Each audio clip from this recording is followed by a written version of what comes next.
특별감찰관 논란, 국회팀 최동희 기자와 좀 더 자세히 알아보겠습니다. 어서 오십시오. 최 기자, 정면 충돌 우려까지 나왔었는데 정면 충돌은 일단 피한 분위기입니다. 네, 그렇습니다. 앞서 리포트에서도 보셨다시피 한동훈 대표와 추경호 원내대표 모두 관련 언급은 피했습니다. 네네. 여러 가지 상황이 있지만 비가 오나 눈이 오나 국민을 위한 민생 정책은 차질 없이 속도감 있게 진행되어야 하죠. 지금 국회에는 민생과 안보 현안이 산적해 있습니다. 금투세 폐지, 인구 전략기획부 신설, 그리고 연금 개혁은 논란보다 민생에 초점을 맞추면서 더 이상의 확전은 없었습니다. 어쨌든 뭐 자제한 건데 그런 이유가 있겠죠?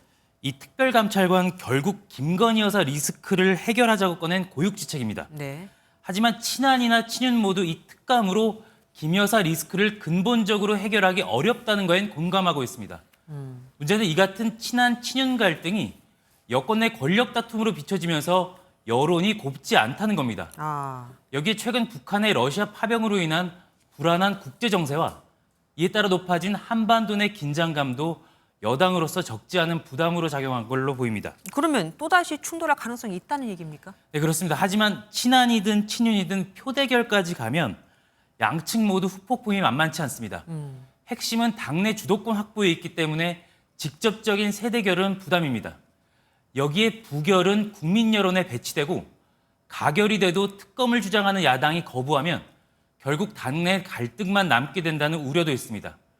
때문에 그전에 한 대표와 추 원내대표가 극적으로 타협을 볼 수 있다는 관측도 제기됩니다. 다만 한 대표 입장엔 변함이 없어 보입니다. 그게 우리 모두가 사는 길이라고 생각해서 내는 것인데요. 제가 대통령에게 반대하는, 개인에 반대하는 것이 아니죠. 취임 100일을 맞는 모레 한 대표 기자회견이 이번 사태의 분수령이 될 거란 전망이 많습니다. 이번에 야당 얘기로 좀 해보겠습니다. 야당은 특감을 반대하고 있는 겁니까? 직접적으로 말씀드리면 민주당의 초점은 특감보다 특검에 맞춰져 있습니다.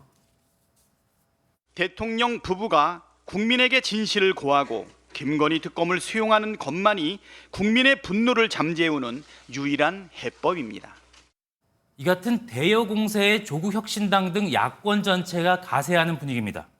그런데 이렇게만 보기에는 야권의 온도차가 좀 있어 보입니다. 이 여권발 악재가 야권의 반사의 이익으로 작용하는 건 맞는데 셈법은 조금 달라 보입니다. 민주당은 일단 섣부른 탄핵 추진에 자칫 역풍을 맞을 수 있다는 우려에 특감보다는 특검에 집중하는 모양새입니다. 그러면 여당이 특감을 추진하자고 해도 안 받겠네요? 일단 그럴 가능성이 높아 보입니다.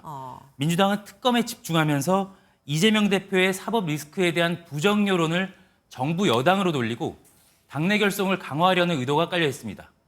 반면 조국혁신당은 탄핵에 방점을 찍었습니다. 강력한 대여 투쟁을 통해 존재감을 부각하는 동시에 지난 재보궐선거 패배를 만회하려는 전략으로 풀이됩니다. 네. 이런 가운데 여당 내 특감 갈등에 이어 만약 한 대표가 상황에 따라 특검 승부수를 던진다면 정국은 더욱 소용돌이 칠 가능성도 있어 보입니다. 그러네요. 그런 방안도 또 있겠네요. 지금까지 최동희 기자와 함께했습니다. 고맙습니다.